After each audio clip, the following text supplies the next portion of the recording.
नमस्कार, मी प्राजक्ता आणि तुमच्या सगळ्यांचं स्वागत आहे माझ्या विनविथ वेलबिंग या चॅनलवर। तर आज मी माझ्या या व्हिडिओमधून तुम्हाला कोजागिरी पौर्णिमेचं महत्त्व आणि त्यामागे जे काही पौराणिक महत्त्व आहे त्याबाबत सांगणार आहे। तर त्यासाठी हा व्हिडिओ शेवटपर्यंत नक्की पहा।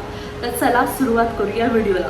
तर सर्वात आधी येणाऱ्या कोजागिरी पौर्णिमेच्या तुम्हाला खूप खूप शुभेच्छा। तर आपण सुरुवात करूया।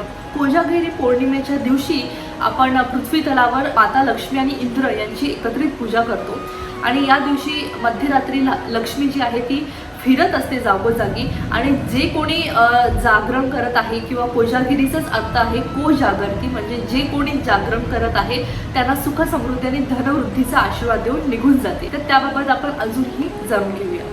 तर आपल्या सर्वांनाच माहिती आहे कोजागिरी पौर्णिमा ही आपण नवरात्रीनंतर अश्विन पौर्णिमेला साजरी करतो आणि त्या दिवशी आपण आटीव दूध वगैरे घेतो। आपल्या पूर्ण कुटुंबासमवेत आपण त्याचा जो आहे तो आस्वाद घेतो। इथपर्यंत आपल्याला सर्वांना माहिती आहे, पण त्यामागचं जे पौराणिक महत्त्व आहे ते आज आपण जाणून घेणार आहोत। याच दिवशी भगवान श्रीकृष्णाने वज्रमंडळात रास उत्सव सुरू केला होता असा उल्लेख श्रीमद भागवतात आढळलेला आहे। कोजागिरी पौर्णिमेबरोबरच या पौर्णिमेला आपण नवान्न पौर्णिमा असे म्हणतो। शेतकरी जे आहे ते त्यांच्या धान्य जे नवीन धान्य आलेलं असतं त्यांची याच दिवशी पूजा करतात, त्यामुळेच या पौर्णिमेला नवान्न पौर्णिमा असं सुद्धा म्हटलं जातं। वर्षातील या दिवशी मूळ चंद्रत्वाचे म्हणजे चंद्रमाचे प्रतिनिधित्व करणारा आणि आपल्याला दिसणारा चंद्र हा चंद्रमाप्रमाणे शीतल आणि आल्हाददायक आहे आणि त्यासाठीच आपण या दिवशी चंद्राला बरंच महत्त्व आहे आणि चंद्राची जी ऊर्जा किरणं आहेत ती आपल्या शरीरासाठी भरपूर उत्तम आहेत असा सुद्धा धार्मिक त्याचा उल्लेख आहे। त्याचबरोबर हा जो मी सांगितलं वैज्ञानिक सुद्धा हे कारण आहे की जी त्या दिवशी पृथ्वी तलावर येणारी चंद्र जी किरणं आहेत त्याचा आपल्या आरोग्यासाठी उपयोगच होतो। तर याच दिवशी ब्रह्मांडात आदिशक्ती स्वरूपातली लक्ष्मी आहे ती फिरत असते जागोजागी आणि ज्या घरामध्ये तिला व्यक्ती दिसतात ज्या जागरण करत आहेत देवीचं नामस्मरण करत आहे त्या घराला ती आशीर्वाद देऊन जाते। तिचं नावच आहे कोजागिरी, म्हणजे कोण जागता आहे ते पाहते। जागरण करणाऱ्यांचं नामस्मरण देवीचं जे करत असतात तेव्हा देवी संतुष्ट होते आणि त्या घरावर ती कृपादृष्टी टाकते आणि भरपूर असे शुभाशीर्वाद देऊन जाते। त्यानंतर आपल्याला धनवृद्धीचा लाभ होतो। तर या दिवशी आपण दूध बनवतो। बऱ्याच वेळा बासुंदीचं दूध असतं किंवा आटीव असं दूध असतं।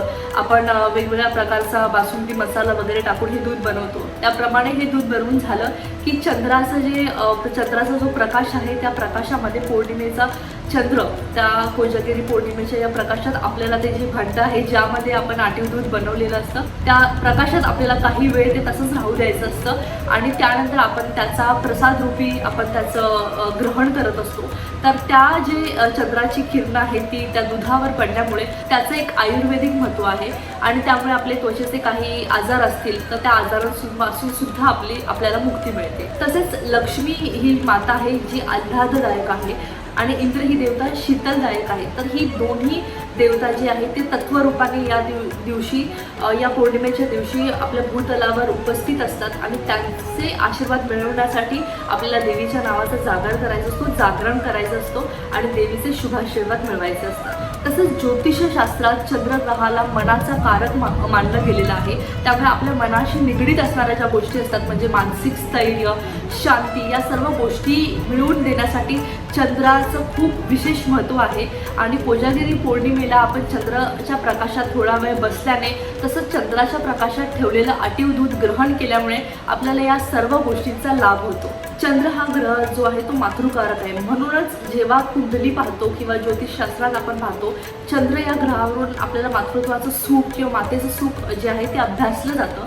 त्यामुळे अश्विन ही जी पौर्णिमा आहे या निमित्ताने आणि चंद्राच्या साक्षीने आपलं जे पहिलं अपत्य असतं त्याची सुद्धा आपण मातेने म्हणजे ओवाळणी केली पाहिजे। आणि आपलं जे पहिलं अपत्य असतं त्या अपत्यामुळे मातृत्वाचा आनंद जो असतो तो आपला द्विगुणित झालेला असतो आणि पहिल्या अपत्यानंतर आपल्याला खरं मातृत्वाचं सुख मिळतं। त्यामुळे या दिवशी आपलं पहिल्या अपत्याला मातेने ओवाळण्याचा कृतज्ञतेचा हा क्षण असतो। त्यामुळे अश्विन पौर्णिमेच्या आणि चंद्राच्या साक्षीने मातेने आपल्या पहिल्या अपत्याला ओळखण्याचा हा सण म्हणावा लागेल। तर ही होती कोजागिरी पौर्णिमेची माहिती। मला खात्री आहे तुम्हाला हा व्हिडिओ माझा माहितीपूर्ण वाटला असेल। जर तुम्हाला माझा हा व्हिडिओ माहितीपूर्ण वाटला असेल तर प्लीज एक लाईक नक्की द्या. तुमच्या एका लाईकने सुद्धा मला असे व्हिडिओ बनवण्याचं मोटिवेशन मिळतं. त्याचबरोबर हा व्हिडिओ जास्तीत जास्त लोकांना शेअर करा.